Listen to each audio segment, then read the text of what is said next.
यसपटक विवेक प्रयोग गर्नुपर्छ। उम्मेदवार उठाउनमा गल्ती गरिएन भने राष्ट्रपाले एक सिट हार्दैन। त्यसको लागि हामीले एक कदम पछाडि हट्नुपर्छ। प्रतिशोधको राजनीतिलाई अन्त्य गर्ने विचार हामीले गरेका छौँ। प्रतिशोधको यो राजनीतिलाई अब पुरै फाल्नुपर्नेछ।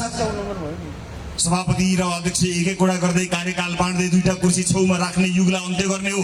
एउटा पार्टीले अर्का पार्टीका लागि भोट माग्ने युगको अन्त्य गर्ने हो। चुनावभन्दा अगाडि गठबन्धन गरेर ठगबन्धन गर्दै राज्य सत्ता हत्याउने यो अभियानलाई बन्द गर्ने हो। यो युगलाई अन्त्य गर्ने हो। 5 वर्षको सरकार, स्थायी सरकार, एकैजना प्रधानमन्त्रीको सरकार, कहीँ कतै भागभण्डा नगरिकन पार्टीलाई बलियो बनाउने, सरकारलाई बलियो बनाउने, देशलाई समृद्ध बनाउने, जनतालाई सुख दिने नारामा होइन, वास्तविकतामा यही उद्देश्यका साथ हामी अगाडि बढेका छौँ। तपाईँहरूको आशा, तपाईँहरूको अपेक्षा ठुलो छ, हामीलाई थाहा छ। तर त्यसलाई पुरा गर्नको निमित्त हामी सक्षम छौँ।